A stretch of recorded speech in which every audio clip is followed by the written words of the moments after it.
Có bao giờ bạn để ý không? Trong một công ty, người hay được nhờ nhất thường không phải là người rảnh nhất, mà là người dễ gật đầu nhất. Người đó có thể là bạn. Một người luôn nói, để mình làm cho. Dạ, em xử lý được. Không sao đâu, việc này cũng nhanh mà.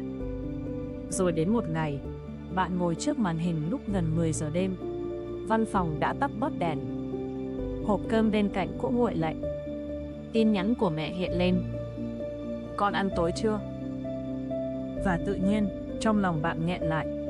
Không phải vì công việc quá khó, mà vì bạn nhận ra, hình như lâu lắm rồi, mình đã quen với việc bỏ rơi chính mình, chỉ để làm người khác hài lòng. Có một câu chuyện như thế này. Linh, 29 tuổi, làm nhân viên điều phối dự án cho một công ty truyền thông nhỏ ở quận 3, Sài Gòn. Công ty không quá lớn, chỉ khoảng hơn 30 người. Văn phòng nằm trên tầng 5 của một tòa nhà cũ. Thang máy lúc nào cũng có mùi nước leo sàn, lẫn với mùi cà phê mang đi. Bàn của Linh nằm gần cửa sổ. Buổi sáng, nắng chiếu xuyên qua rèm, rơi lên chậu trầu bà nhỏ mà Linh tự mua. Cô hay đến sớm hơn mọi người 15 phút. Pha một ly cà phê sữa đá, mở laptop, kiểm tra mail, rồi ghi ra giấy những việc cần làm trong ngày. Linh không phải kiểu người nổi bật. Cô không nói to trong các cuộc họp, không tranh phần trình bày, cũng không hay than phiền. Nếu ai đó hỏi, Linh sẽ cười nhẹ. Dạ được, em xem thử. Nếu cần ở lại thêm một chút, cô cũng ở lại. Nếu deadline gấp, cô cũng cố. Trong mắt mọi người, Linh là một người hiền, dễ chịu, có trách nhiệm. Còn trong mắt chính Linh, cô chỉ đang cố làm tốt công việc của mình. Cố đừng gây phiền cho ai, cố đừng để ai thất vọng. Từ nhỏ, Linh đã như vậy. Ở nhà, mẹ hay nói, con gái phải biết điều, đừng làm mất lòng người khác. Đi học, cô giáo khen Linh ngoan, vì không cãi lại, không đòi hỏi, không làm ồn. Lớn lên đi làm, cái sự ngoan đó biến thành một kiểu phản xạ. Ai nhờ gì, Linh thấy mình phải nhận. Ai khó chịu, Linh thấy mình có lỗi. Ai thất vọng, Linh thấy mình đã làm sai điều gì đó. Ban đầu, mọi chuyện cũng không có gì quá nặng nề. Một đồng nghiệp nhờ Linh kiểm tra giúp file báo giá, vì sắp đi gặp khách. Linh làm. Một bạn thiết kế nhờ Linh gửi mail lại cho khách, vì đang bận chỉnh layout. Linh cũng làm. Sếp nhờ Linh tổng hợp biên bản họp, dù cuộc họp đó không hẳn thuộc dự án của cô. Linh vẫn làm. Mỗi việc chỉ thêm một chút thôi. Một chút trước giờ nghỉ trưa, một chút sau giờ làm, một chút vào cuối tuần. Nhưng nhiều cái một chút cộng lại, có khi thành cả một đời sống không còn chỗ thở. Trong nhóm dự án của Linh có Tuấn. Tuấn bằng tuổi cô, làm cùng vị trí, nhưng tính rất khác. Tuấn làm việc rõ ràng, việc nào thuộc trách nhiệm của mình thì làm đến nơi đến chốn. Nhưng nếu ai nhờ thêm mà không hợp lý, Tuấn sẽ nói thẳng, phần này hôm nay tôi không nhận được, mai tôi mới xem được. Hoặc, cái này không thuộc phạm vi của tôi, bạn gửi lại cho người phụ trách giúp tôi. Linh từng nghe Tuấn nói vậy, và thấy ngại thay. Cô sợ không khí căng, sợ người kia buồn, sợ sếp nghĩ Tuấn thiếu hợp tác. Nhưng lạ là, Tuấn vẫn được đánh giá tốt. Tuấn vẫn về đúng giờ nhiều hơn Linh. Và Tuấn vẫn có cuối tuần để đi đá bóng. Còn Linh thì bắt đầu mang laptop về nhà nhiều hơn. Tối nào cô cũng tự nhủ, chỉ mở máy 30 phút thôi. Nhưng 30 phút kéo thành 2 tiếng. Có hôm vừa tắm xong, tóc còn ướt, cô đã ngồi xuống sửa lại timeline cho một dự án mà đáng lẽ bạn khác phải phụ trách. Có hôm, đang ăn cơm với mẹ, điện thoại rung liên tục. Linh đặt đũa xuống, nói mẹ ăn trước đi, rồi vào phòng gọi điện cho khách. Mẹ hỏi, công ty có mỗi mình con làm hả? Linh cười, không đâu mẹ, tại việc gấp. Nhưng trong lòng cô biết, không phải lúc nào cũng gấp. Nhiều việc chỉ gấp vì người khác để trễ. Nhiều việc chỉ đến tay cô vì mọi người biết cô sẽ không từ chối. Rồi có một buổi chiều thứ 5, chị Hạnh, trưởng phòng của Linh, bước ra khỏi phòng họp với vẻ mặt căng thẳng. Chị đặt một xấp giấy lên bàn Linh. Mai khách cần bản tổng hợp số liệu 3 tháng. Em xem giúp chị tối nay nhé. Chị biết em kỹ tính, giao cho em chị yên tâm. Lúc đó, Linh đang có 3 việc chưa xong. Một báo cáo nội bộ phải gửi trước 6 giờ. Một lịch sản xuất cần chốt với nhà cung cấp. Và một mail phản hồi khách hàng vẫn đang nằm trong draft. Cô ngước lên, định nói, chị ơi, hôm nay em đang kiếm việc rồi. Nhưng câu đó mắc lại ở cổ.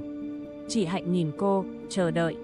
Một ánh nhìn rất quen, không ép buộc rõ ràng, nhưng đủ để Linh thấy, nếu mình từ chối, mình sẽ trở thành người không hỗ trợ team. Vậy là Linh gật đầu. Cái chữ cố đó, nhiều khi nghe rất nhỏ, nhưng lại là khởi đầu của một đêm rất dài. Tối hôm đó, cả văn phòng lần lượt về hết. Tuấn đi ngang qua bàn Linh, thấy cô vẫn đang cúi vào file Excel. Sao chưa về? Linh cười mệt. Có thêm báo cáo cho khách. Tuấn nhìn xấp giấy, rồi hỏi, cái này của dự án bên chị Mai mà. Linh nói, nhưng chị Hạnh nhờ. Tuấn im một chút, rồi nói, Linh, không phải ai nhờ cũng có nghĩa là mình phải nhận đâu. Câu đó làm Linh hơi khó chịu. Không phải vì Tuấn sai, mà vì nó chạm vào một chỗ Linh đang cố né. Cô nói, nhưng team đang cần thì mình giúp thôi. Tuấn gật đầu, không tranh luận. Trước khi đi, Tuấn chỉ nói, giúp người khác cũng được, nhưng đừng để đến mức người cần được giúp nhất lại là mình. Linh nghe, rồi lại cúi xuống làm tiếp. Đến 9 giờ 40 tối, mắt cô bắt đầu nhòe. Những con số trong bảng cứ lẫn vào nhau. Ngoài cửa kính, đường phố vẫn sáng đèn. Xe cộ chạy thành những vệt dài. Trong văn phòng, chỉ còn tiếng máy lạnh và tiếng gõ phím lạc lõng của cô. Điện thoại rung. Là mẹ. Con về chưa? Linh nhìn đồng hồ. Cổ họng cô khô lạo. Dạ chưa, chắc con về trễ chút. Mẹ im vài giây rồi nói, hôm nay giỗ ba, con nhớ không? Mẹ để phần cơm cho con rồi. Linh khựng lại. Cô nhớ. Buổi sáng, cô còn tự nhắc mình phải về sớm, mua bó hoa cúc trắng. Nhưng rồi họp, mail, chỉnh file, nhận việc thêm, và cái lời hứa với chính mình bị đẩy xuống cuối danh sách, như bao lần khác. Trong khoảnh khắc đó, Linh không khóc ngay. Cô chỉ ngồi yên, tay vẫn đặt trên chuột, mắt nhìn màn hình. Nhưng bên trong, như có thứ gì đó rơi xuống. Cô nói nhỏ, con xin lỗi mẹ, lát con về. Tắt máy xong, Linh đi vào nhà vệ sinh. Cô đóng cửa lại, đứng trước gương. Mặt cô tái, mắt đỏ, tóc buộc vội. Cô nhìn mình một lúc, rồi nước mắt chảy ra. Không phải kiểu khóc dữ dội, chỉ là nước mắt cứ tự rơi, lặng lẽ. Cô thấy thương mình, nhưng đồng thời cũng thấy giận mình. Tại sao một câu từ chối lại khó đến vậy? Tại sao mình có thể tử tế với mọi người, nhưng với chính mình thì khắc nghiệt đến mức này? Đêm đó, Linh về nhà gần 11 giờ rưỡi. Mẹ đã ngủ trên ghế sofa, tivi vẫn mở nhỏ. Trên bàn ăn có một chén cơm úp lồng bàn, một đĩa cá kho, một bát canh đã nguội. Bên cạnh là một bó hoa cúc trắng. Mẹ mua thay cô. Linh đứng nhìn rất lâu. Cô không còn thấy mình là một người có trách nhiệm nữa. Cô chỉ thấy mình là một người đang kiệt sức, đang cố chứng minh điều gì đó với cả thế giới, trong khi những điều thật sự quan trọng lại bị bỏ quên. Sáng hôm sau, Linh đến công ty với đôi mắt sưng. Cô vẫn gửi báo cáo đúng giờ. Khách phản hồi ổn. Chị Hạnh khen, may có em, không là chị không biết xoay sao. Nếu là trước đây, Linh sẽ thấy vui. Một lời khen giống như miếng đường nhỏ, làm dịu đi mọi mệt mỏi. Nhưng lần này, cô chỉ thấy trống. Vì cô chợt nhận ra, có những lời khen không làm mình lớn lên. Nó chỉ làm mình tiếp tục chấp nhận bị quá tải. Buổi trưa, Linh không ăn tại bàn như mọi khi. Cô xuống quán cơm dưới hẻm, gọi một phần cơm gà, ngồi một mình ở góc quán. Quạt máy quay lạch cạch trên tường. Tiếng xe ngoài đường, tiếng muỗng đũa, tiếng người nói chuyện. Tất cả làm cô thấy đời sống vẫn đang diễn ra rất bình thường. Chỉ có cô là đang lạc khỏi chính mình. Cô mở điện thoại, nhìn lại lịch làm việc của mình trong 2 tuần. Dày đặc. Nhưng điều làm cô giật mình không phải là số lượng công việc, mà là số việc không thuộc trách nhiệm của cô. Cô ghi ra giấy 3 cột: việc của mình, việc hỗ trợ khi có thời gian, và việc mình nhận vì sợ từ chối. Cột thứ 3 dài nhất. Nhìn tờ giấy đó, Linh im lặng rất lâu. Có những sự thật, khi còn nằm trong đầu thì mơ hồ, nhưng khi được viết ra, nó rõ đến mức không thể né được nữa. Chiều hôm đó, chị Hạnh lại nhắn Linh qua chat nội bộ: "Em ơi, cuối tuần này, em xem giúp chị bản proposal mới nha." Linh nhìn tin nhắn, tim cô đập nhanh, hai bàn tay hơi lạnh, một phần trong cô muốn gõ ngay. Dạ được chị. Như mọi lần, cho xong, cho khỏi khó xử. Nhưng rồi cô nhớ đến mẹ ngủ trên ghế sofa, nhớ bát canh nguội, nhớ chính mình trong gương nhà vệ sinh tối qua. Cô hít vào thật chậm. Lần đầu tiên, Linh không trả lời ngay. Cô ngồi yên khoảng 1 phút, chỉ để nhận ra trong người mình đang có gì. Sợ, tội lỗi, lo bị đánh giá, lo chị Hạnh không vui. Nhưng bên dưới tất cả là một cảm giác rất nhỏ, rất yếu, như một tiếng nói thầm: "Mình mệt rồi." Linh gõ từng chữ, xóa đi, rồi gõ lại: "Chị Hạnh ơi, cuối tuần này em có việc gia đình, nên không thể nhận thêm proposal được. Nếu cần, sáng thứ 2, em có thể hỗ trợ giả lại trong 1 tiếng sau khi bạn phụ trách làm xong phần chính." Cô đọc lại 3 lần trước khi gửi, ngón tay đặt trên phím Enter, lâu đến mức tưởng như cả văn phòng đang nhìn mình. Rồi cô bấm gửi. 1 phút, 2 phút, 5 phút, chị Hạnh chưa trả lời. Trong 5 phút đó, Linh tưởng tượng đủ thứ. Chị giận, chị thất vọng, chị nghĩ cô thay đổi. Chị nói với sếp rằng Linh không còn nhiệt tình. Những suy nghĩ chạy tới chạy lui như một đám đông trong đầu. Rồi tin nhắn hiện lên: "Vậy để chị nhờ Mai xử lý phần chính. Thứ 2 em giả giúp chị một lượt nhé." Chỉ vậy thôi. Không có cơn bão nào xảy ra. Không ai mắng, không ai đuổi việc, không ai nói Linh ích kỷ. Linh ngồi nhìn màn hình, rồi bỗng bật cười rất nhẹ. Cười vì thấy mình đã sợ quá nhiều. Cười vì một ranh giới nhỏ, hóa ra không làm thế giới sụp đổ. Và cũng cười vì hiểu rằng, có lẽ từ trước đến giờ, một phần áp lực là do người khác đặt lên cô. Nhưng một phần cũng do chính cô không dám nói thật về giới hạn của mình. Tối hôm đó, Linh về nhà đúng giờ. Cô ghé chợ, mua một bó hoa cúc trắng khác, mua thêm ít trái cây. Mẹ đang nhặt rau trong bếp, thấy cô về sớm thì ngạc nhiên: "Nay không gấp hả con?" Linh đặt túi đồ xuống, rửa tay, rồi ngồi cạnh mẹ. "Dạ, nay con không nhận thêm việc nữa." Mẹ nhìn cô một chút, rồi chỉ nói: "Vậy ăn cơm nóng." Một câu rất bình thường. Nhưng với Linh, nó giống như một khoảng trời được mở ra. Sau này, Linh không biến thành một người lạnh lùng. Cô vẫn giúp đồng nghiệp khi có thể, vẫn ở lại khi dự án thật sự cần, vẫn làm việc có trách nhiệm. Nhưng cô bắt đầu học cách phân biệt giữa tử tế và tự bỏ rơi mình. Có lần, một bạn mới vào công ty nhờ Linh làm giúp phần tổng hợp vì bạn ấy chưa quen. Linh không làm thay ngay như trước. Cô ngồi xuống chỉ bạn cách làm, gửi mẫu file, rồi nói: "Em thử làm trước nhé, chỗ nào vướng, chị xem cùng." Ban đầu, Linh cũng áy náy, nhưng rồi cô nhận ra, giúp người khác trưởng thành, tốt hơn là ôm hết việc về mình. Có lần, chị Hạnh giao thêm một đầu việc vào cuối ngày.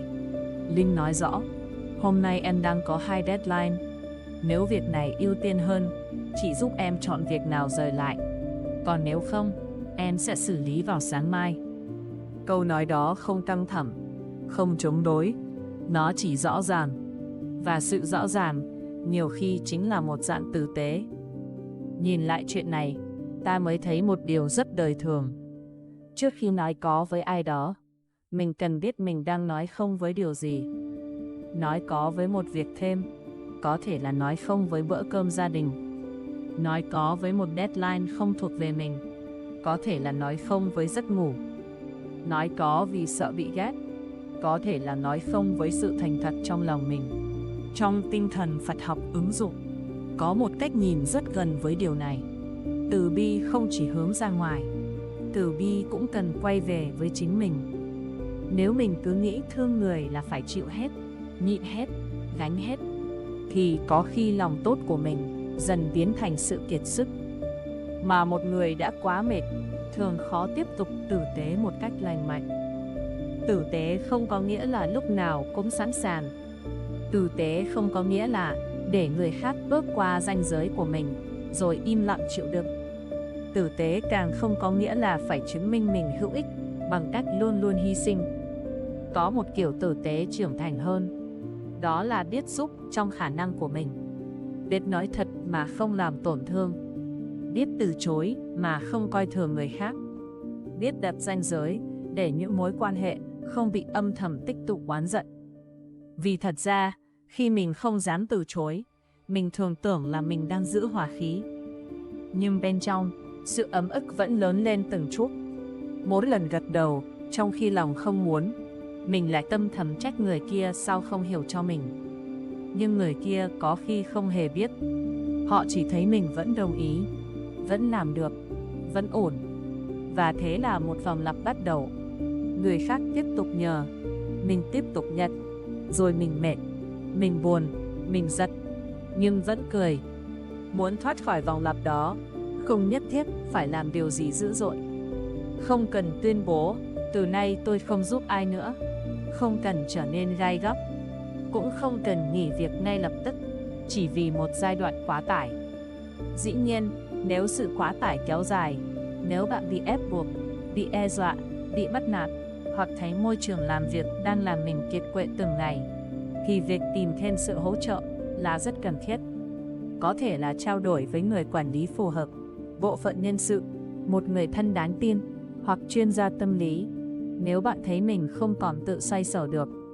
Đặt ranh giới không có nghĩa là phải chịu đựng một mình. Còn trong những tình huống đời thường hơn, mình có thể bắt đầu rất nhỏ.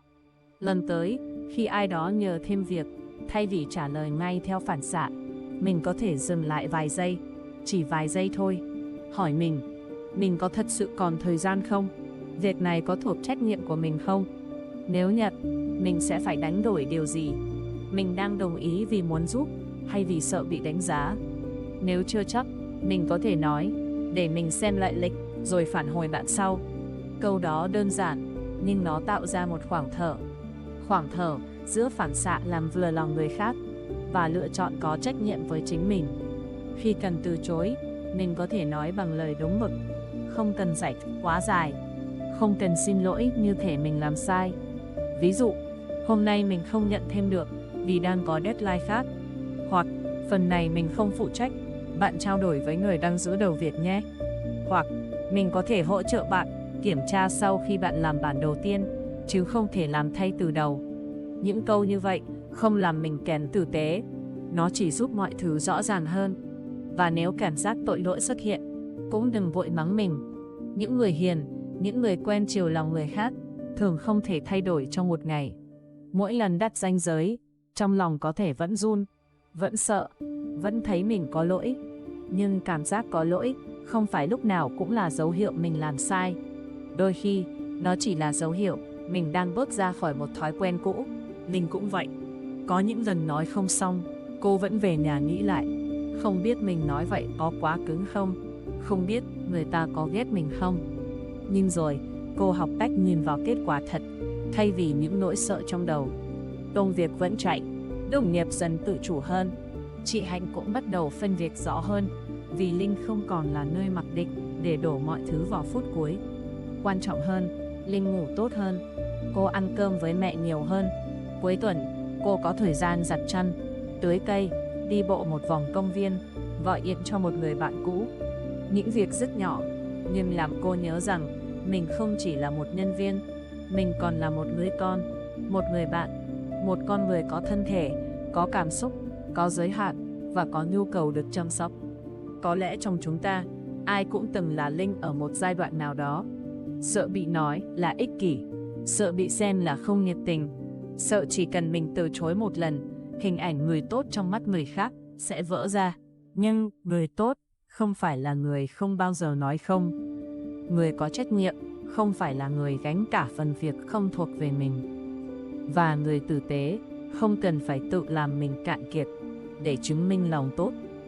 Nếu hôm nay bạn đang mệt vì cứ bị giao thêm việc, cứ bị nhờ thêm, cứ phải cười trong khi lòng đầy ấm ức, mong bạn thử dừng lại một chút.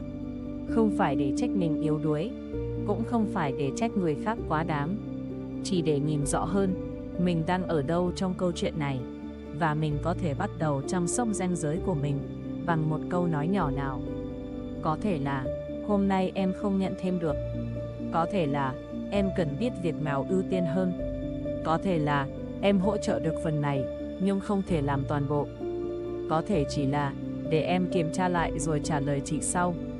Một câu nói đúng mực có thể không thay đổi cả cuộc đời ngay lập tức, nhưng nó có thể là viên gạch đầu tiên để bạn xây lại sự tôn trọng dành cho chính mình. Và khi mình biết tôn trọng mình, sự tử tế của mình sẽ bớt cay đắng hơn. Nó không còn là sự chịu đựng âm thầm, nó trở thành một lựa chọn sáng rõ. Tôi giúp bạn trong khả năng của tôi, và tôi cũng không bỏ rơi tôi. Nếu câu chuyện của Linh chạm tới bạn, có lẽ vì đâu đó bạn cũng từng ngồi lại rất muộn, nhìn màn hình sáng trong một căn phòng vắng và tự hỏi tại sao mình luôn là người phải cố thêm một chút. Vậy thì hôm nay, mong bạn cho mình được nghỉ thêm một chút, thở thêm một chút, thành thật với mình thêm một chút. Và nếu bạn muốn, hãy ở lại với mình nói chuyện nhé, thêm một đoạn đường, để chúng ta cùng học cách sống tử tế hơn, nhưng không quên dịu dàng với chính mình.